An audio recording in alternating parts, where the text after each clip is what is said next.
Welcome back, fellow armchair generals. We are invading America. Yes, Amerika. And of course, we are playing Panzer Corps II Axis Operations 1946. Notice the Axis was gone by then. This is a fantasy DLC for Panzer Corps II, as if Germany was winning.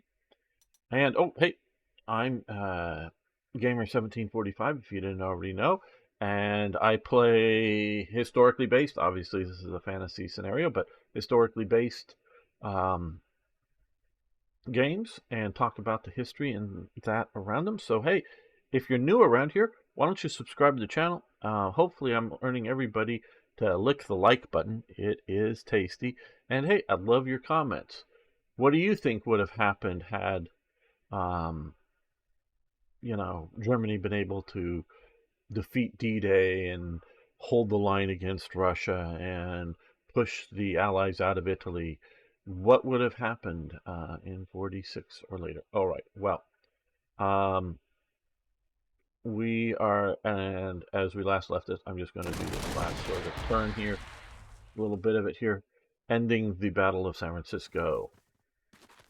We did that. We're not going to go through this briefing here. You can watch that episode to see that. I just wanted to include the upcoming briefing in this, and there's not a good way, at least that I know, to save in between battles. And I know I talked a lot about invading America before. As well as do we go up to the Pacific Northwest? Just briefly.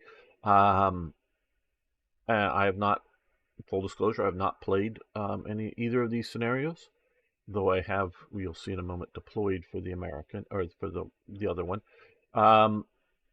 Moving north would secure you a bunch of really small ports. San Francisco is a major port, and Seattle, which is a bit bigger of a port, not bigger than San Francisco, and some shipbuilding capacity. There wasn't really much up there, rugged terrain, and the only thing is it would allow, of course, is to push up into Canada and then push across the northwest of the United States, which outside of winter would be a reasonably decent advance across process. And hello, Arno, good to have you here. The other option here is Southern California. Now, and we're going to pick Southern California. The important thing here is a major element of United States aircraft production is happening in Southern California. In the late 1920s and 1930s, during the American Depression, a lot of the aircraft companies move out to California because you can function all year round. You don't get and it's very dry comparatively to a lot of places in Southern California. Is very dry, sort of like a desert next to the sea to a degree, but not that hot of a desert. So you can fly much of the year round. You can build and do stuff out of doors where, if you're snowed in or if it's raining in some other parts of the U.S., like the Pacific Northwest. It's going to, once you get everybody inside into a big hangar construction type building, you can do things, but can't go out and fly or whatever safely. So a lot of the aircraft industry moves to California. That is the same reason a lot of the movie industry moved to Southern California back in the 20s, when a lot of the movies were shot out of doors, those sets, and we're talking the silent film era here. And so they would have the studio would just throw up these sort of cheap-ass sets out of doors and use natural lighting and whatnot, because lighting wasn't very sophisticated in the 20s. And they didn't care about sound because, hey, it was silent, so you could be doing a bunch of stuff outside and it didn't matter. So a lot of the companies that were based in New York,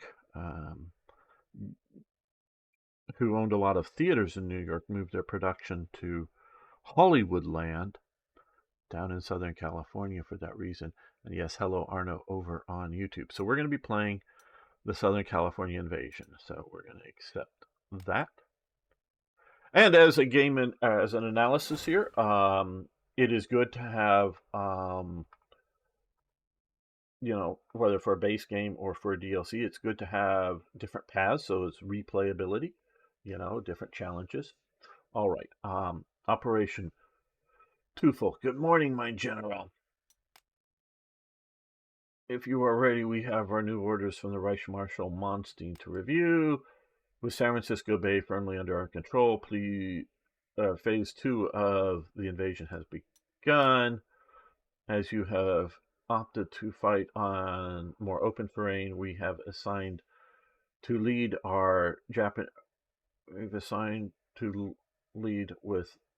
what our Japanese friends. Oh, okay. I'm reading this badly. Friends have coined as Nanshiran 2 or Southern Expansion Doctrine 2. That's sort of what they called, moving down into the Philippines, Dutch East Indies, Singapore and Malaya. That was Nanshinran was the Japanese term for that overall strategic thinking. Instead of pushing either north into the Soviet Union or just continue pushing into China, which wasn't working well for them. While other invasion forces advance north towards Oregon and Washington, it will be up to us to drive the advance southward with the ultimate goal of being complete occupation of Southern California, ending with Los Angeles and San Diego. Now, before we go on, let me talk a little bit.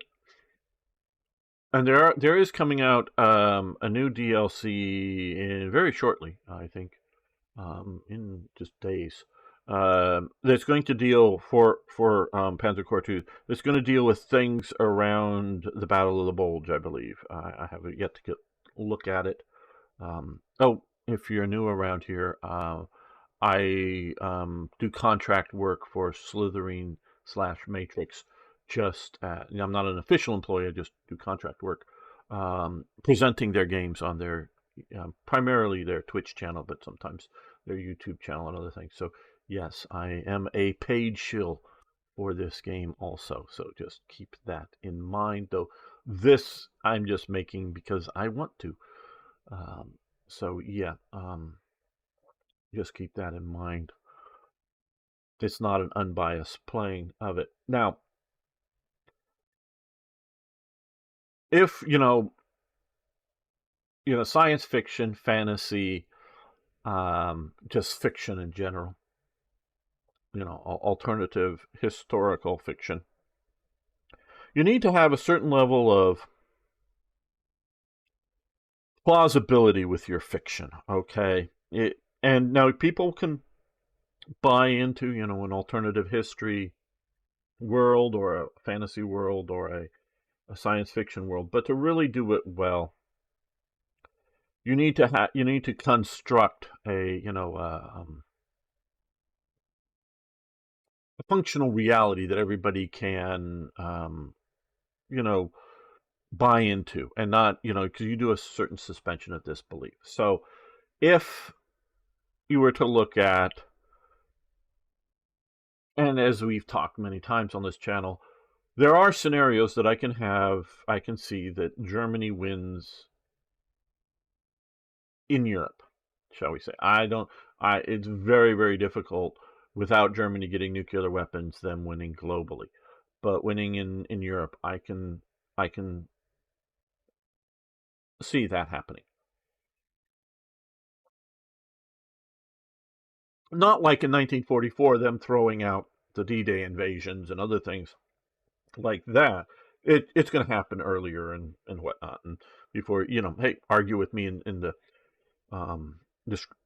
the comments below if you like why that's bullshit. But I can do plausible paths for U.S. victory. German victory in Europe. Now, so if we take that as a given for this scenario, Germany is, and especially by 46, or even 47 is never going to have the shipbuilding capacity that the United States has. So even if and now ships, including submarines, but definitely big ships, carriers, battleships, take a long time to build. So that if, say, you have the Germans with their really advanced submarines, that they got just a few out into the water, but they were actually building a bunch of, and had they got them deployed, I don't think would change the outcome of the war because it was already getting to be settled too much. But really would have altered the balance of, say, the convoy battles and whatnot. And I don't know how good it would have been for them versus, initially it would have probably been a shock to the, British and the Americans, the new submarines. And yeah, we can look at combination of air attacks and, the Arado Blitz bomber with the Fritz X anti-ship missiles and new high-tech subs going out there, sinking a bunch of, American and British capital ships and whatnot. And then if you're, and it's going to take years, like I say, to build more. But do remember, and I will get Hi Crispin, I'll get to looking at the chat in a moment. If we're looking at, the real plausibility, America had in World War II and in 1945 approximately 130 aircraft carriers operating. Now, one of the stats they showed, that's how many they had during World War II, was actually slightly over. And we lose a couple here and there.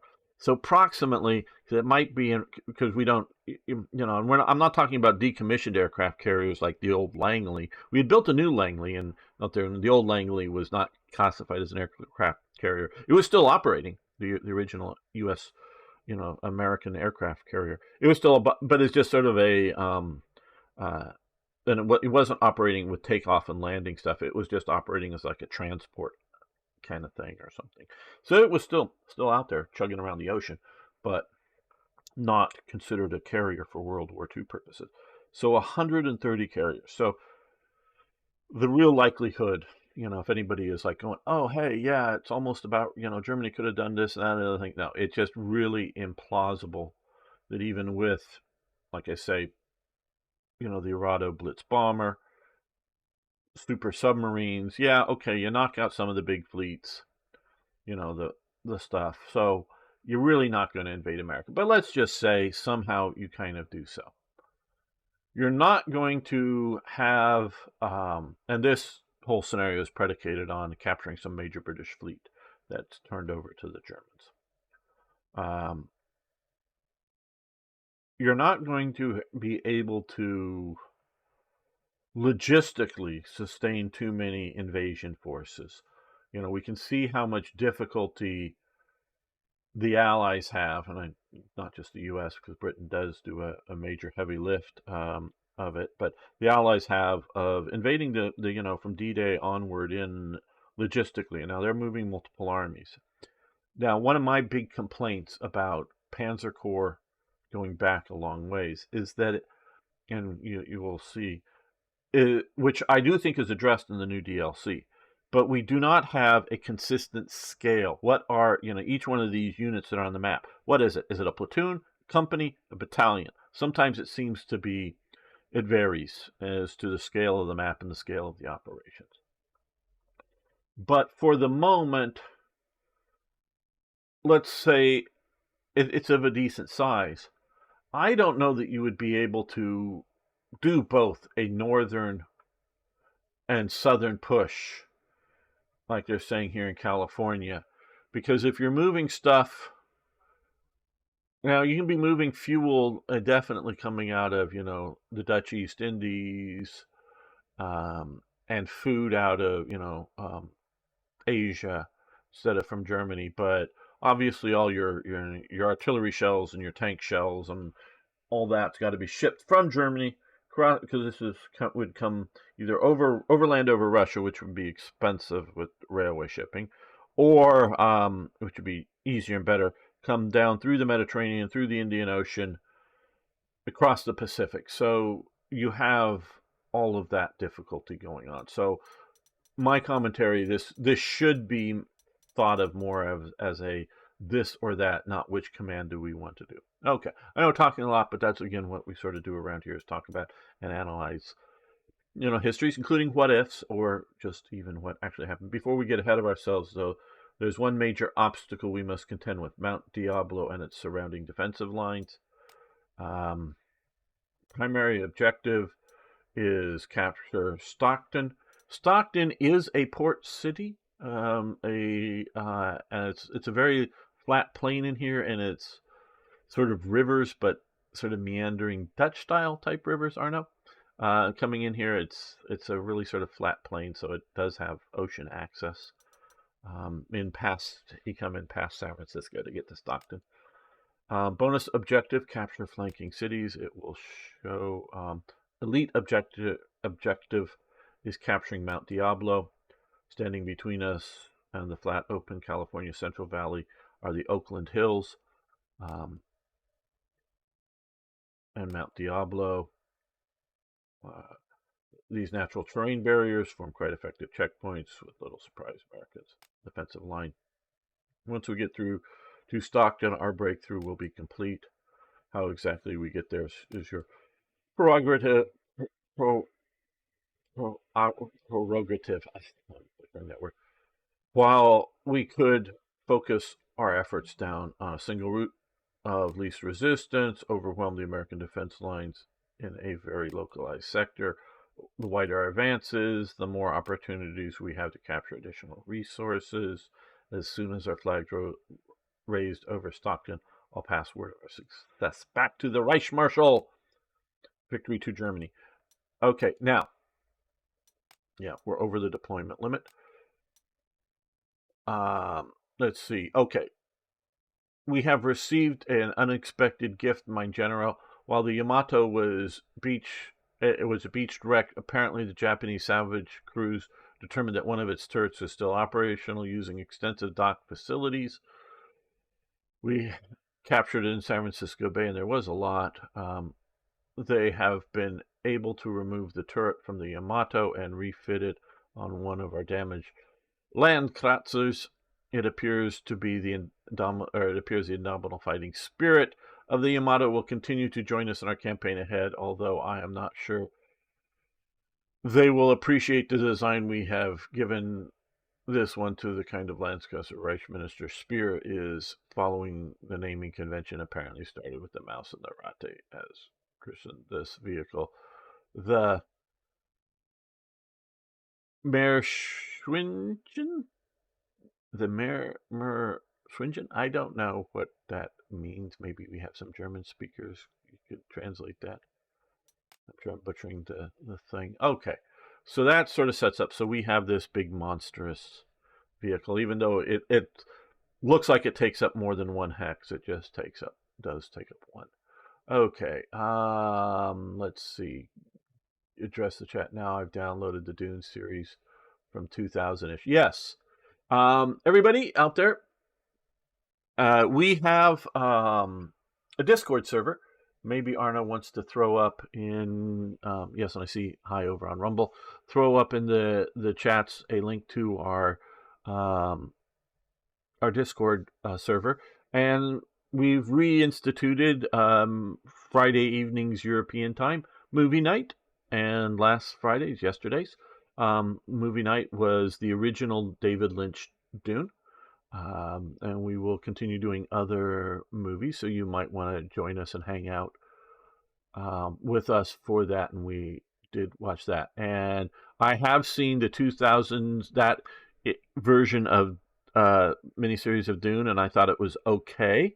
And I've not seen I sort of didn't want to see the first one because I knew there was going to be two. At least that was the plan, and I wanted to make sure it was good before I, shall we say, wasted my time on something that was end up going to be bad. And I think so. I have not watched the latest Dune. I don't know if I'm going to watch it now that there's part 2, because I guess it's doing well enough that there is a plan to do a part 3 of a Dune, so but of the two that I've seen, and I've also read the original book, I do like the David Lynch the best. What did you see do it again last time I saw it was a little kid? Yes. Okay. Hope you'll play the Allies in 40 trying to stop the Germans with this cool game. Well, they don't yet have a Allies playthrough version for Panzer Corps, Arno. I think the D-Day or the not D-Day, the uh, Battle of the Bulge stuff may be able to be played from the Allies, so we're hoping that. And hello, Chunk Ka or CCAA. I'm not sure. I still like to play Panzer. Oh, yeah, Panzer Corps 1 is great. Both games have some issues which hurt immersion. I still prefer the old one with some mods, but the new one has more interesting hero system. Oh, yes, and also transportation and supply, which the old one is lacking. Yes. Guinea pig, really. Not sure what exactly you're referring to there. And then hello, Beam Slant, and thank you for posting the link to the Discord server, so you can hang out with us at times, whether movie night, and of course Extreme Finger, who is also with us for the movie night last night. Oh, guinea pig. Oh, okay. I gotcha. Yes, yes, yes, yes, yes. Okay, I gotcha. Chunk. I gotcha.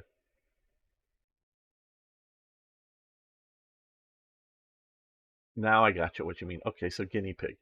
And so this is not a Rate 1000 or whatever.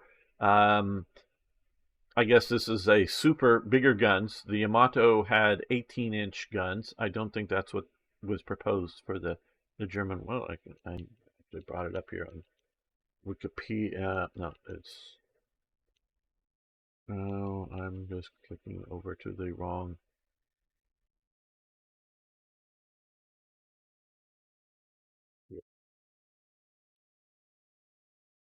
Yeah, I did sort of. What was main guns? 280 millimeters. I'm pretty sure that's smaller. But this one also has these look like verbal wind guns here, but two mouse turrets in the rear, and not some of the smaller turrets that was proposed. So it's two mouse turrets, right? Okay, so this is our battle. Now what I'm going to do here is load. Come over here, and I'm going to load this because I had to reduce down the size of my force and reorganize things, and I didn't want to bore the hell out of you. Now, you may have noticed I'm not playing on the standard level of difficulty. I'm playing one easier. And this is continuing a game that I started way back with the first Axis operations that's dealing with Spain.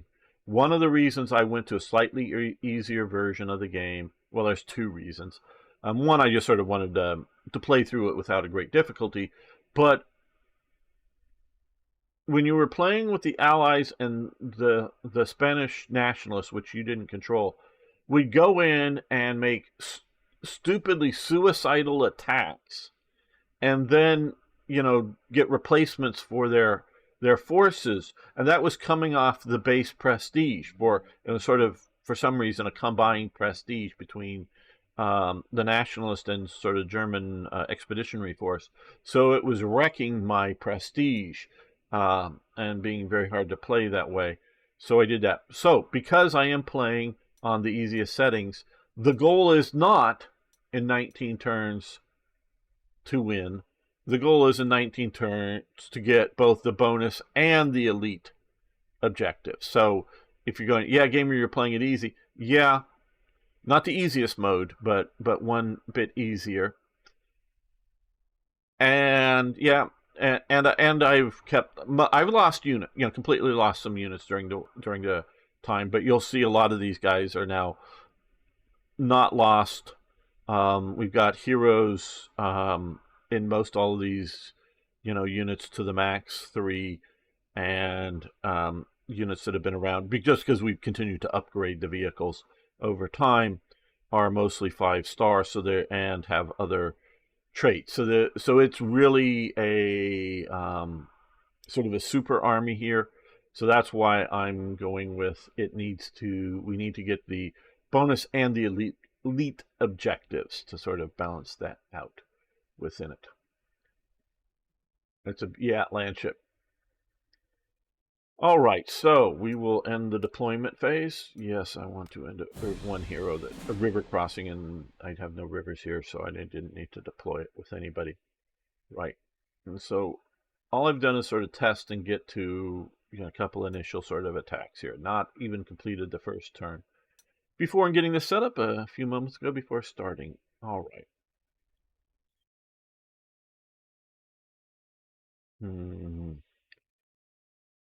We had to go down in force, and I decided to give up my air attack, but I've left aircraft to deal with what I'm expecting to be a large force of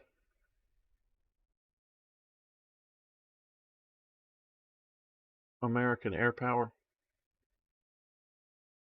I'm not sure that it will be, but by any means. But let's. Okay, artillery in this sort of southern. We got this guy. We got him here. That's sort of it. We can bring down some artillery from the north, I guess, but we'll deal with this 76 millimeter anti-tank gun.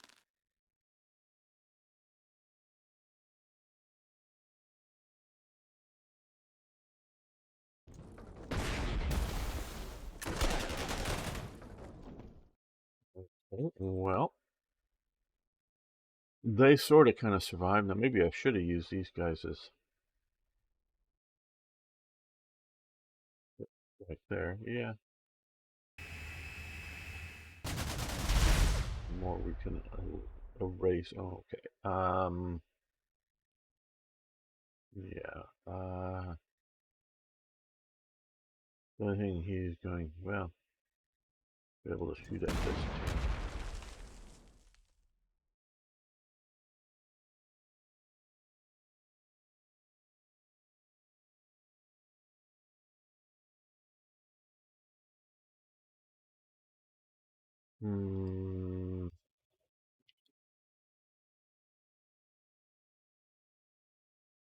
Well,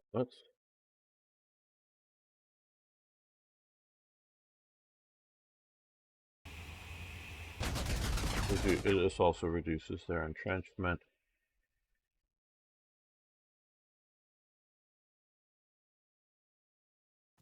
I want to actually see if I can hit Hayward this turn as well. Okay. Ah.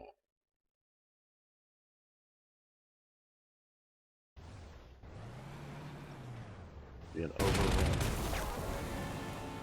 Okay, so let's come down here with the Azul. Oh, yeah. Okay, well, we got ambushed with mines. See, there's a lot of things I haven't played here yet. Okay,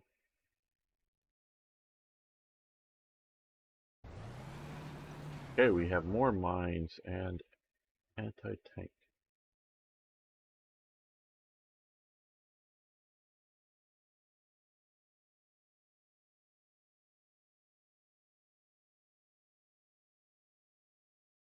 Okay, you guys are pioneers, so you should be able to take out this minefield very easy. Minefield gone.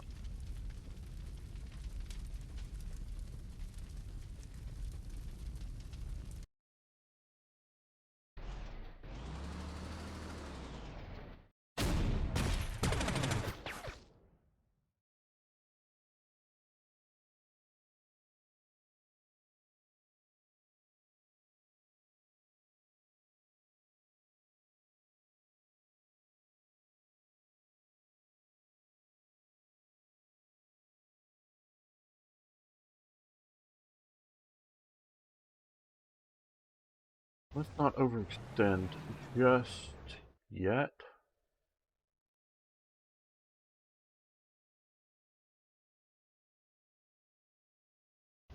We're going to have anti-tank supporting in case there's some tanks to come after my infantry there. Some more anti-tank that they're coming after. Some of these guys. And hello, pale, what is that? Campeg? Oh, no, oh, we got a bot over on, Twitch there, a polite bot, but still a bot over on Twitch. I don't know if you want to go squish them.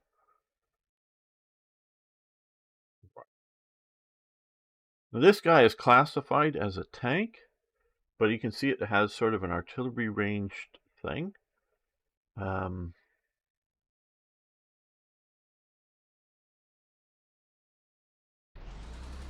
We need to watch out for minefields.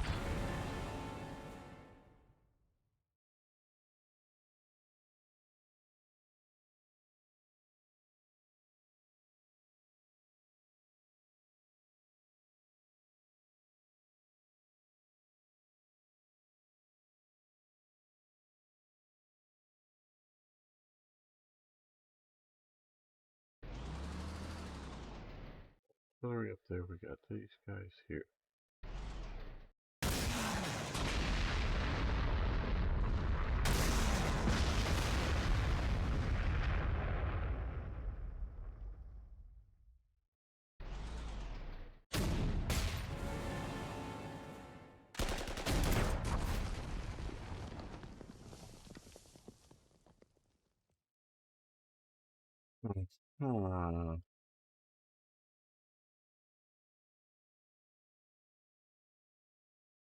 So these hills are a bit rough to move.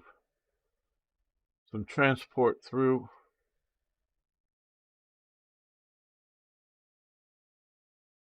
I don't want him to get too slowed up here.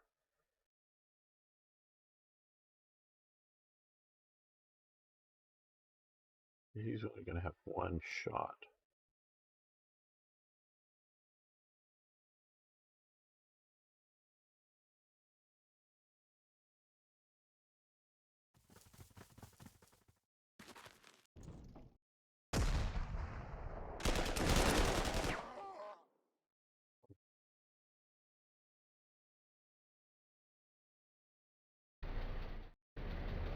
Ah, there we go. There's some both aircraft and anti-aircraft.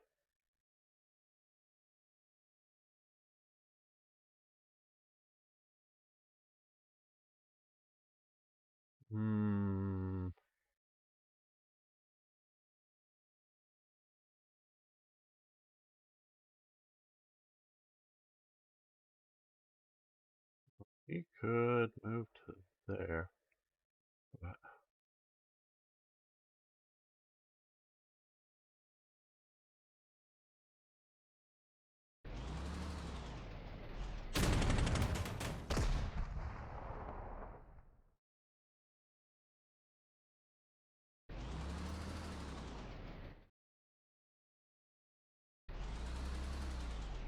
this guy would have been better to move him up earlier. Would have been good. We could have devastated a few more units.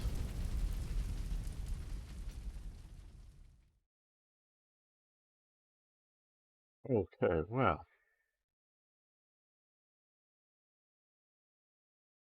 Oh, let's also make sure so I don't forget. We did see that one. Okay, that covers our air attacks in that area.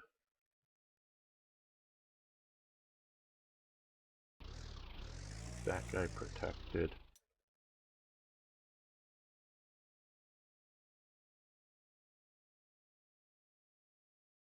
He's going to have a pretty big area of coverage as it is.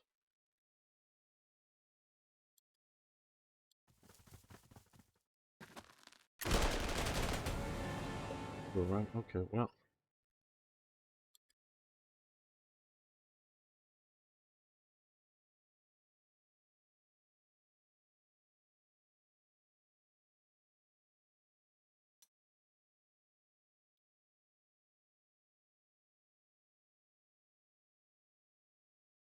Um,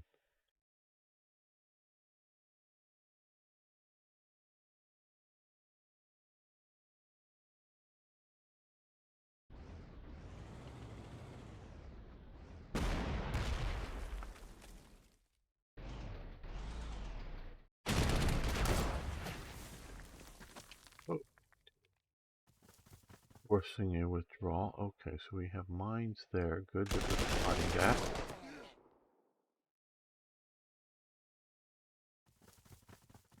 And spotting that.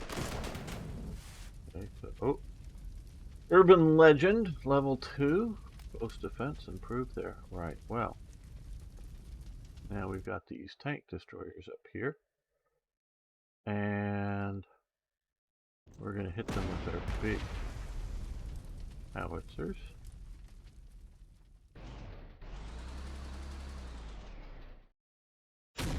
Oh, okay, we got a fort that can do artillery firing there. That'll be a pain.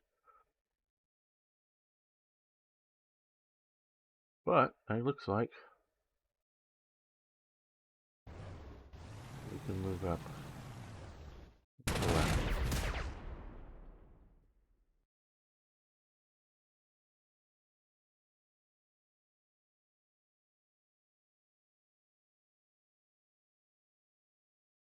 Hmm.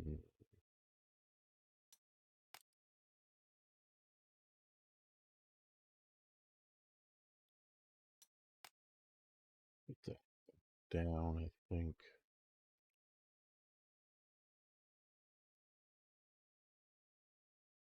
Okay, we've got that big artillery piece, those artillery pieces, that. Okay, we're going to send you to the north here. Really hit, might as well shoot.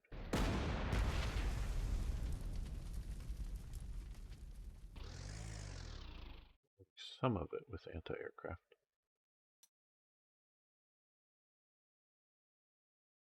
Fire.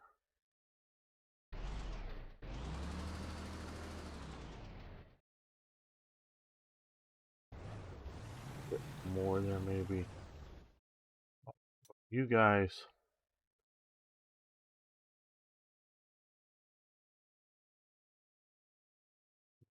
What? He's a provocateur.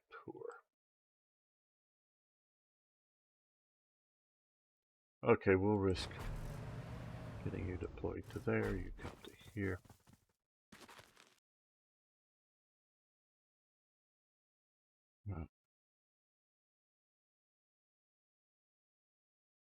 Well, a bit of our dream of pushing into... Oh, we'll probably take this out this time. Oh, we got a second shot. That's right. He has double shot.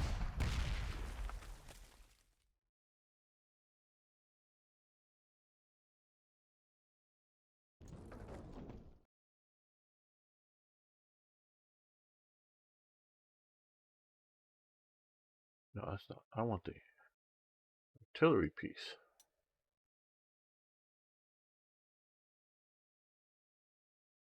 Okay, well, yeah, I guess it's the best move there. Here, well, we can, I don't know. I think we will use this as ground attack. Maybe, oh, hello. Okay, well, I guess we're not.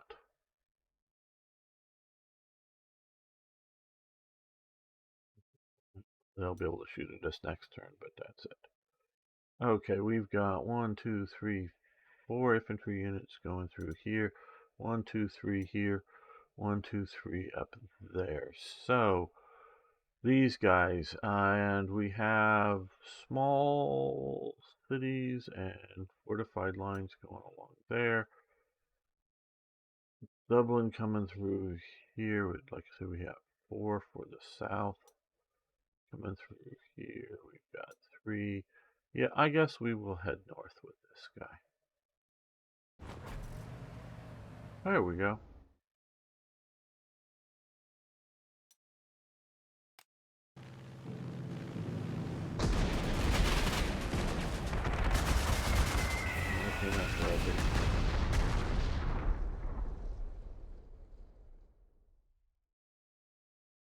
Right here, let's set the bombers even more.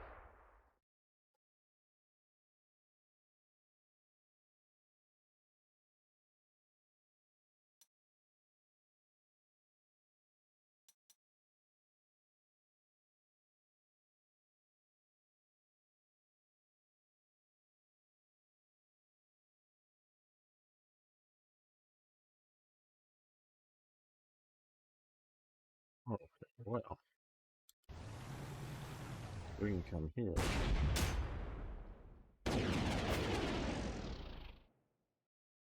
Push back on that a bit.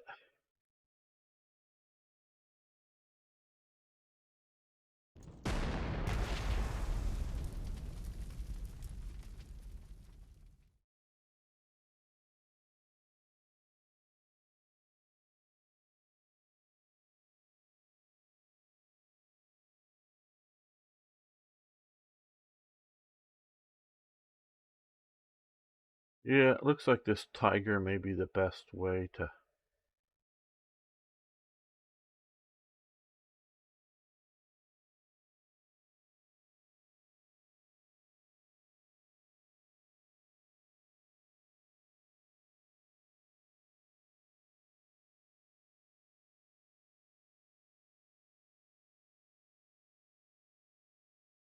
deal with this fast.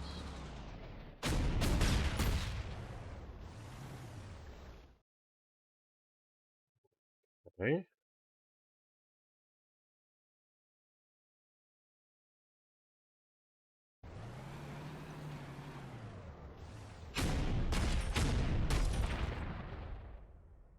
Now,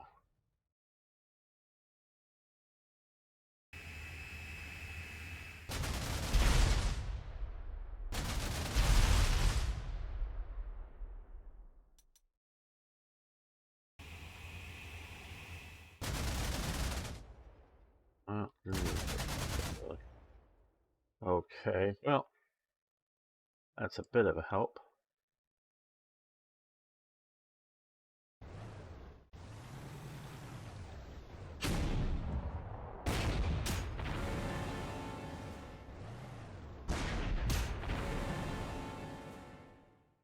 We're going to let these other troops and artillery deal with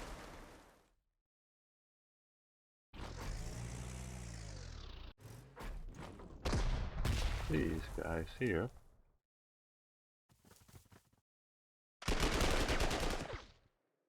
There we go.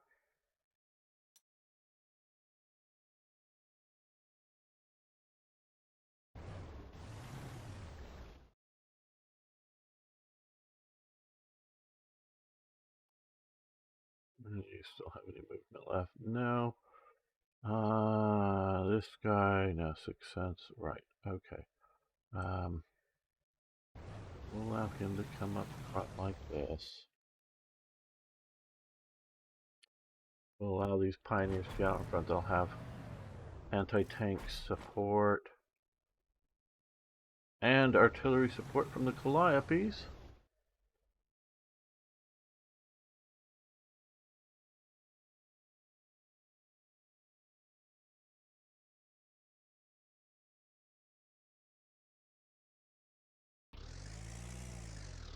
Don't worry, we will take Hayward soon, if not this turn.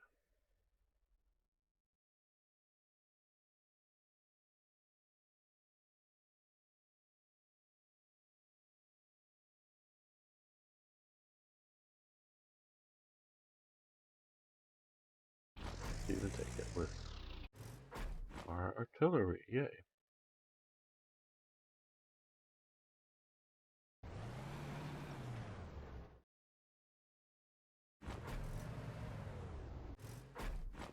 Okay, now we can come after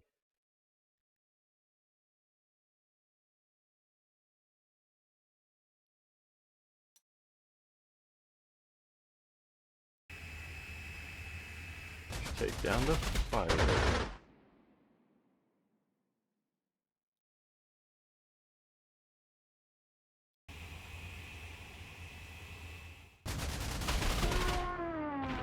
Oh, fighter coverage is down. Hey, MMDB.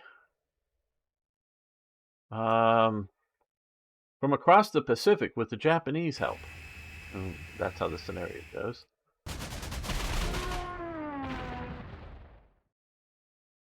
Okay, so we've dealt with that air power. I know we still have some of this air power up here, but we're going to keep on pushing.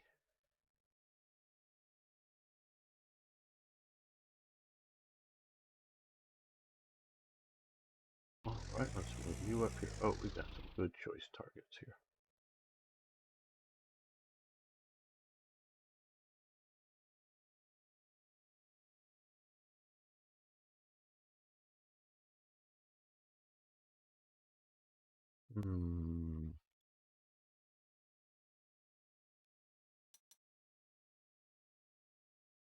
More of a traffic jam than anything else.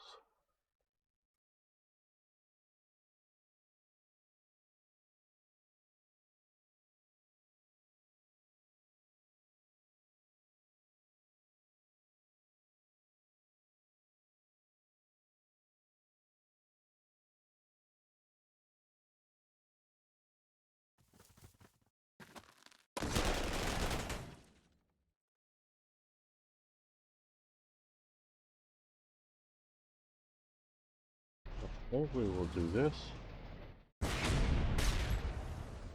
No overrun, damn. Oh well. Hey folk, how you doing? Yes, we have a Horton fighter, the Geo 229A.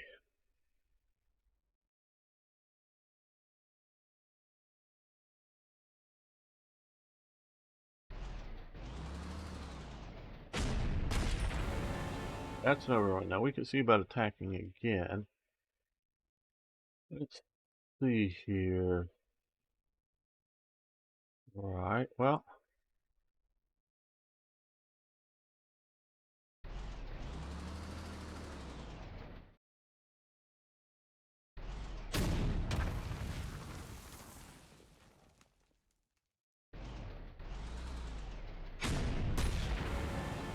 That's a nice overrun. This we can get to all the way up touching if we want to. Now this big guy here. Okay, so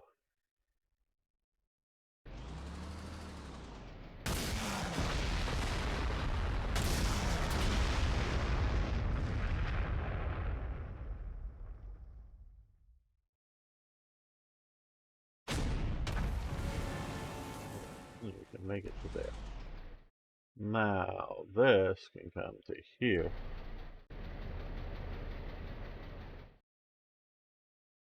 Boom or boom. We're gonna go after the jumbos here. Love how the mouse turrets also look the same way as the big turret too. That's cool.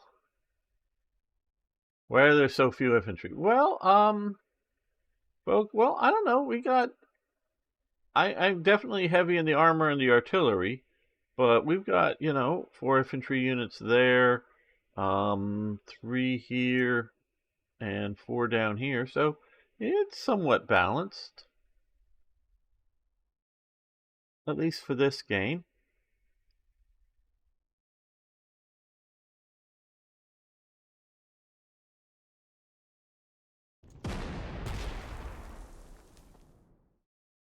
Okay.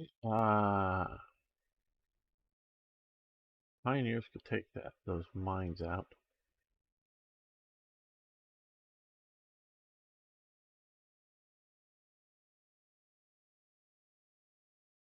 You can also take out those in the city pretty damn well. All right.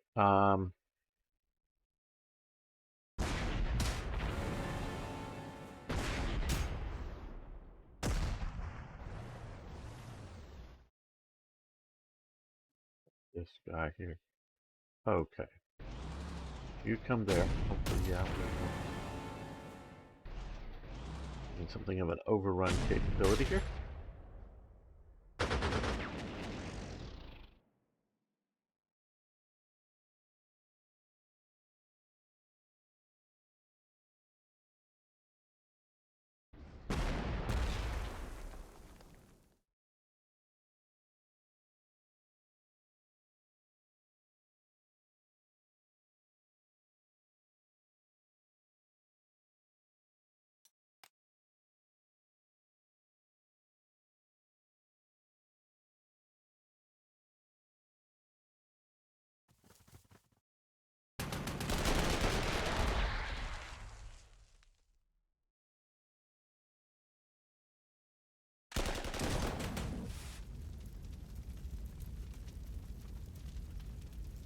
Okay.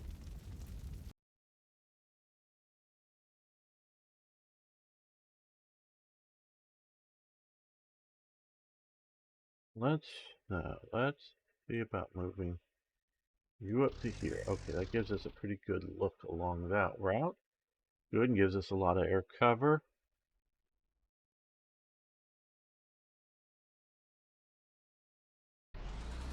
You can come up to here, kill that,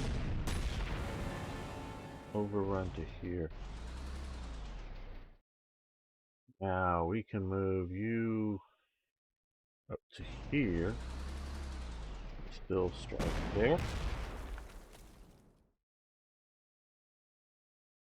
You've already fired.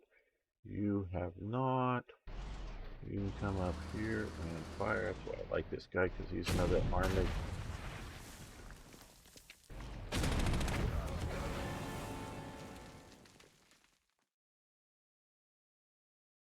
Assault unit.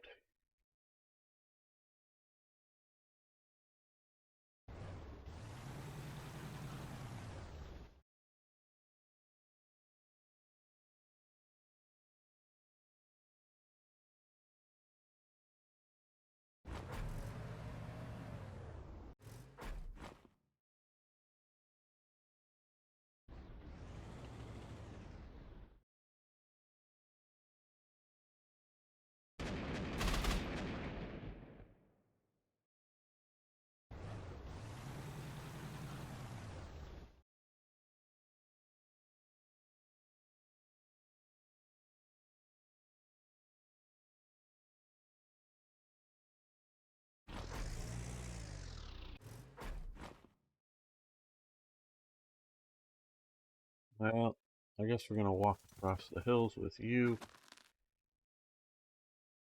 You guys can come up and take the city down. Hello, Rhaegar. No, we're on the west coast out here. This is California.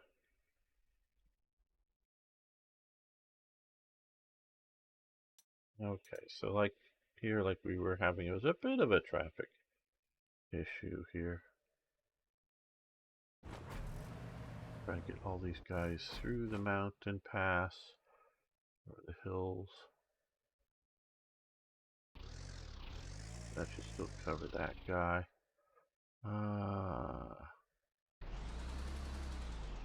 Jag tigers.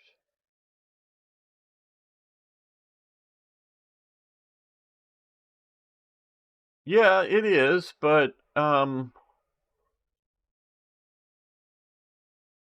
you gotta understand, Rhaegar, there are only so many English cities. So, we have Portland, Oregon, and we have Portland, Maine. Okay, one's up in, on the northwest coast of, the U.S. up in Maine and in Oregon.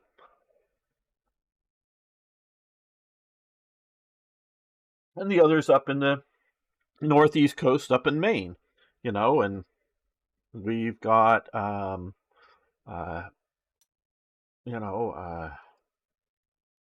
all kinds of towns, repeated names going everywhere. I don't know if I'm going to bomb my own house. The house that I grew up in was built back in the 1930s, so it was there during World War II. To supply such a large mechanized force across the U.S. submarines would have a field day. Absolutely, folk. And before you got here, I talked about even if you sort of could plausibly sort of like, here's how this all would have worked. Okay, I think we will risk moving to here and staying in the truck. How this all would have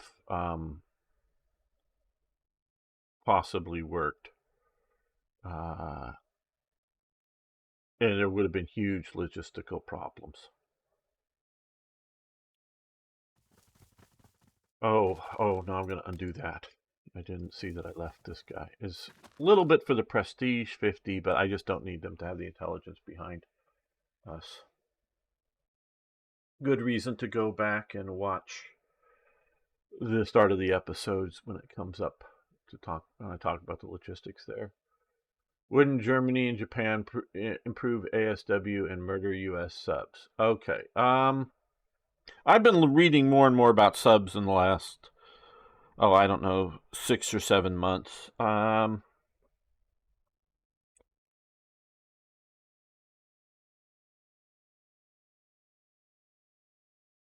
Japan has very, very poor electronical warfare during the whole war.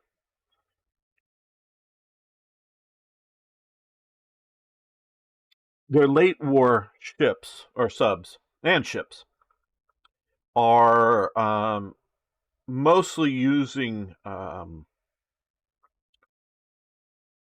reverse engineered German technology, meaning they get either examples of the German technology or they get plans from Germany, but not copy them slavishly in the idea of parts compatibility, but take that technology and make it push it through the Japanese manufacturing process, kind of thing, if you will.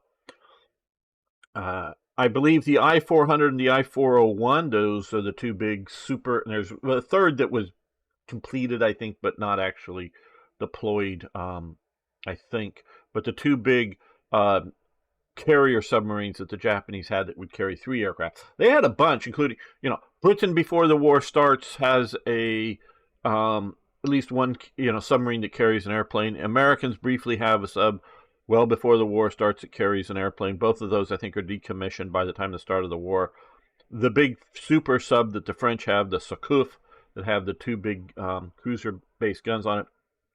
They also carry a really small sort of World War I type style little aircraft that you sort of take out and assemble on the deck and launch that way with a catapult, just as a little spotting aircraft. So it's not unusual to have a submarine carrying an aircraft. So before the war starts, Japan has a fair number of these single aircraft submarines that carry a single aircraft, and at least one of the ones that I've recently in the last week or so saved an image of that made it to Germany was an aircraft carrying sub. I think it didn't have the aircraft with it because it made it to Germany. I think it's being used as a supply run. And like I was going to say, the big I-400 and the I-401 are actually using German-made periscopes. So they want really good periscopes for these submarines, and they get German ones that are made in Germany. There were a few, and they actually had a medal for these guys. There were a few blockade runners, as they're called, that the Germans had that would primarily go from somewhere in Europe over to Asia and back that were ships. One of them famously goes through the Straits of Gibraltar, through the Suez Canal, and they fool the Allies into thinking that it's some other vessel, from some other nation, and that they have, mixed crews with people pretending. I don't remember if it was a neutral or if it was a Commonwealth they were actually fooling it into thinking. And others are, so they're using sort of disguised ships that are blockade runners. And of course, both the Germans and the Japanese are sending submarines back and forth carrying high priority. It could be gear like the periscopes or examples of German jet engines, or things like quinine or other drugs that Germany wants, or other rare earth mineral type things that Japan has access to in a reasonable abundance and Germany does not. And even a submarine loaded with it on it would be significantly useful to Germany. So they are doing some of that. So Japan would only have ASW that Germany would have, and it would be behind Germany, not just because Germany is the one that developing it, but it would also be that you're going to be either retrofitting it to pre-existing, you're going to need to manufacture, well, either if you're producing it up in Germany, you're going to send it to Japan, or you're going to be manufacturing it in Japan and then retrofitting it to already existing ships. Or if you're putting it onto new vessels, you have the build time of the vessel. So it's going to delay that considerably. Now, Germany is doing all kinds of developments during the war. I don't notice significant, and please take my words carefully here, development in anti-submarine warfare by the Germans. They are coming up with some early versions of anechoic coating, I believe, for some of their late model submarines. And anechoic is, sound, ana against, sort of like a rubberized type elements into submarines, which the Americans really aren't doing yet. They are putting stealth coatings onto things like the snorkels to have less of a radar return. They're putting radar detectors on top of the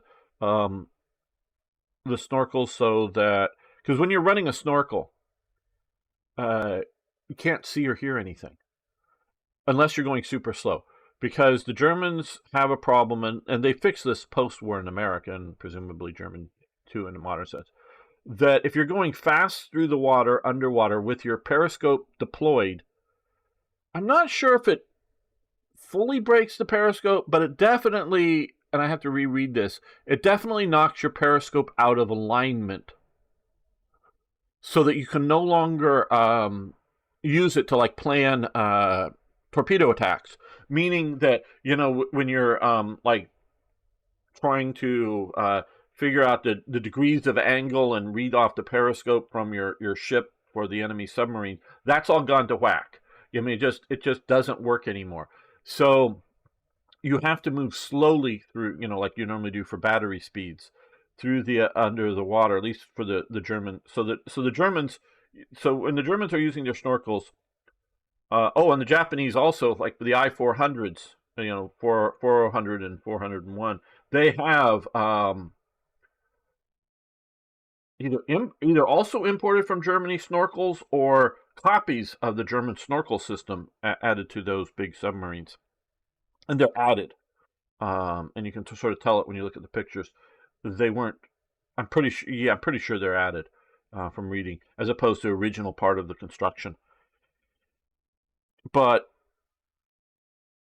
you're both deaf and blind, so you can't use your periscope because you're going too fast through the water. It's a delicate instrument. You're getting buffeted by too much wave, so you can't see anything, and you can't hear anything because it's so noisy. You can't hear stuff. So early on, the Germans were using the snorkels, and so if you don't, you might just sail too near a ship that, hey, there's a snorkel going on there, because they're going that fast to create a decent wake, or aircraft seeing a snorkel, and then the Allied, particularly airborne radar, is getting good enough that you got to get a lot closer than you do with a surface submarine. But if you get close enough, you can get radar returns off of the snorkels. So the Germans would know that they're being attacked only once the first depth charges or whatever is being dropped on them.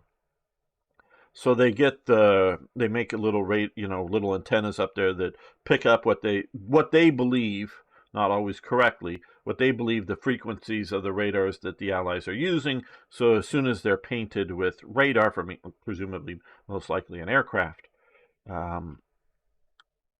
they will they can shut down their engines and dive. So there's a lot of limitations to their capabilities, but they're probably the ones doing the most advanced anti-submarine warfare developments. The Americans always have the best torpedo computers. Have a great torpedo that they use many, many years after the war, but have firing pin problems, depth control problems, and which is related to the fire, not but firing of them, magnetic problems that just aren't working. But once they figure those out, the Mark 14 gets used into the 60s or later as a primary U.S. Um, torpedo, and the Americans even capture, because they capture some submarines. Capture, I forget. I think it becomes the Mark 18 and Mark. I think it's the Mark 18 or Mark whatever. I forget. Um, the Americans capture some of the German, um, uh, you know, electric torpedoes. They're slower, but they're very quiet. Um, and the Americans, because the American torpedo design place up in Rhode Island knows best, so they improve the German design. No, they think they improve it. Now, the original German design is still better than the improved American design of the German design, and there are teething problems with that. But the Americans do some of the best submarines, but not the most stealthiest. So Germans are better on the stealth. Americans are much better with their radars, both airborne and surface. And the Americans, by the end of the war, they're using both air search radars and surface search radars on their submarines, so that they have, and in mid-war they have them on their fleet submarines, so that they can, oh hey, there's aircraft up there, we better dive. And it's not necessarily like good radar to know what, how many or just how far away or just whatever, but it's just like, oh hey, air search radar going, there's aircraft, shut down, dive. So the Americans are doing pretty good. So I don't know that the Germans would have that great of a benefit for ASW, as you might think. And I assume China, for some reason, willingly helps Japan with the invasion. The Chinese factories are turning stuff, which helps. Yeah, this obviously. Well, this is based off of it, and I have not played it. This whole 1946 scenario is based off the alt history versions of the 1945 Axis Operation DLC. I played through the historical path, meaning Germany's losing. There is a path that if you achieve, go through your missions and you're winning your missions, Germany is winning in 1945, and actually I think they start some in 44 thing. So Russia's defeated, at least, and I don't know what's going on with China. I don't know that it's really thought about much. So that's the idea. And the Germans are only able to get into America is because they've captured a large element of the British fleet. Not the American fleet, but, captured it. So both a merchant fleet and warships. Well, we're going to keep the live stream going, of course, but this is going to be the end of this episode. Come back next time and see how, I know we're only in turn 2, but see if we can get our objective of not only winning the scenario, but get both the elite and the bonus goals here. So thanks, everyone. See you next time for even more, more Hearts of, well, no, not Hearts of Iron, more historical wargaming. Thanks, everyone.